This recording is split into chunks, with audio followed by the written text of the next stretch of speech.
Hey everyone, still Hound here. I didn't really think of an intro yet, so I'm gonna keep that as my intro. But anyway, kind of excited to do a video today because I don't know if I'm excited for this movie, but because a lot of things happen and a lot of like backlash for the next Scream 7 movie, which that's what I'll be talking about. So, um, as you all know, Melissa Barrera was fired from Scream 6 because of some type of backlash she posted on Instagram stories or something, which is kind of I'm not gonna give my opinion on that because this is a channel for movie reviews, not for those type of stuff. But I think you all know why she got fired, and I was kind of bummed out about that because I did like a character in the Scream movies. She was pretty good. She's a good actress too. I saw her in Abigail, which is another good movie she did this year. But and then I think a day later, I think Jenna Ortega decided to leave, which I don't think it was because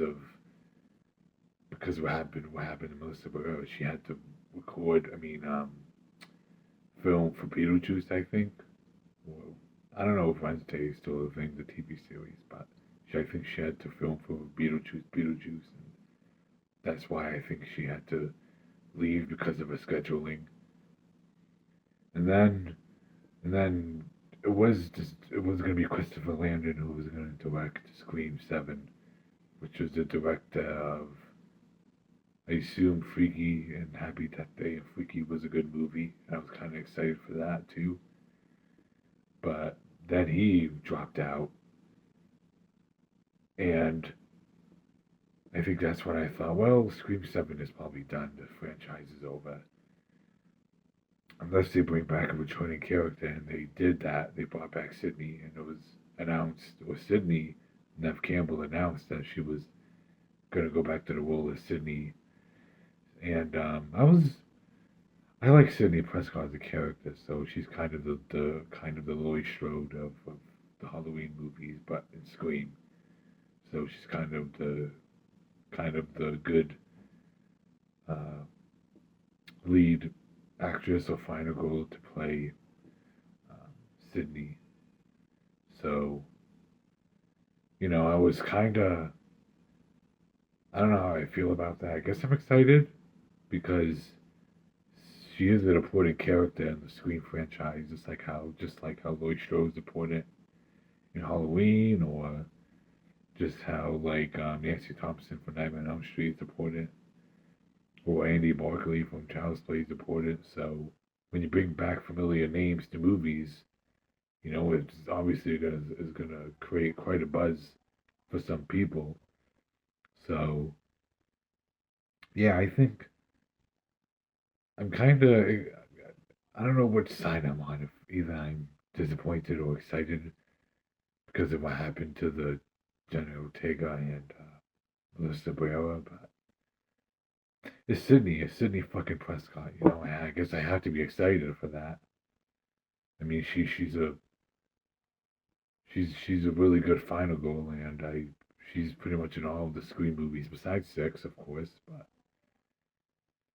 so anyway, that's what I'm going to talk about is the Scream 7, and now it's gonna be directed by Kevin Williamson, which is a good idea because he written some of the Scream movies. He written Scream 1, 2. I don't think he did 3, but he did 4. Um, Now he's going to direct it, and that's going to be pretty awesome because he's going to carry Wes Craven's legacy. And, yeah, I bet he always wanted to direct a Scream movie, and now he's going to do it. And I think he's not going to disappoint because Kevin Williamson sure does care about this franchise. So he's going to try and carry the torch for Wes Craven. The Scream 5 and 6, I mean, I'm not going to ignore those though because those are part of the movies. And I think Scream 5 was.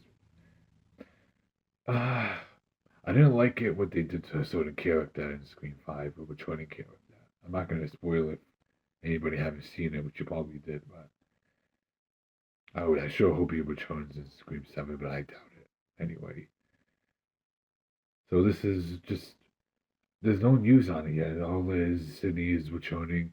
I don't know if Sydney's husband, Mark Kincaid, which is from Scream 3, I don't know if he's going to return. I don't know if Gail's going to return. Or I don't know if, I don't know if the Meeks twins, Randy Meeks, niece and nephew, I think is going to return. They were in Scream 5 and 6. But, so, yeah, the Scream 7 is set to be released in 2025, I assume. That's what I read. And I think whatever news comes up, I think it's just going to be exciting because Sydney is going to return. And Sydney is just the one who kind of kept the Ghostface movies alive because she was the true final girl in that movie. You got Gail too, but and you got Dewey. I love Dewey; he's my favorite. But Sydney returning is just gonna, the way she posted it, she was talking about it. She was so excited to return as Sydney, and I think she's gonna nail it. And Kevin Williamson will nail it, of course. And as he must be really excited to have him be in the director's chair for once in a Scream movie. So just I really love this. I really love the Scream franchise. It's like always a whodunit. I don't know if it's obvious. Maybe sometimes it's kind of obvious in some movies, like Scream 5. It was kind of obvious who the killers were, and Scream 6. I kind of liked what they did with the killer reveals, but uh, some of them were a little obvious. Like one killer was obvious, but I'm not going to spoil that either if you guys haven't seen it. But anyway, so Scream 7 is set to release in 2025, and I don't know, would there be more updates? I guess I'll talk about it. I mean, I'm a horror movie fan, but I do like the Scream franchise. It's one of those great horror franchises that is next to Halloween and Friday the 13th and Nightmare on Elm Street. And I'm glad they're making a 7. They got to really boost up the numbers on those movies, and you know, but yeah, that's my update on Scream 7. And also, I'm gonna I got this Ghostface mask today at Spirit Halloween, and I guess I want to review it, do a little review on it. So, um,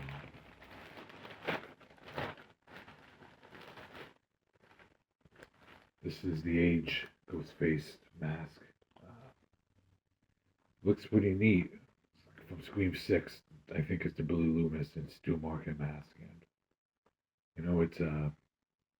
it's a good mask, and there's a good price on it, and it's really good detail. Uh, but you got the age, the worn out on the mask, how worn it is, and how aged it looks. It's kind of like the mask from Halloween 2018, which has the aged mask. And I like how they make the mask age and make it all worn and stuff, and really like really feel like out of date and out of like not out of style, but like out of the how it used to look like back in the day, which was just a pale face. But now it has all these scratches and all these. It looks so good. And the detail is just so good. And I like how they showed the some of the masks in Scream 6, like the Yoda mask from like previous killers. But this is obviously the Billy Loomis and Stu Market mask. And I like how they did that, how they followed the Halloween 2018 roots to make this aged and to make the killer wear it. So yeah, it's pretty good, and there's a good deal on it, and I'm definitely will wear it sometime, or maybe just keep it as a collection. But it's a really good mask, and I'm glad I got this. I really like this mask. So I think that would be all for today. And I appreciate you guys watching this video and, subscribe or hit the thumbs up for more. I'm trying to get into the movie updates. That's why I wanted to do Scream 7. And there's going to be a Terrifier 3 trailer. I assume tomorrow I might do a video on that, talk about Terrifier 3. So if you guys want to see that, leave a like or subscribe. It really helps a lot. Bye for now.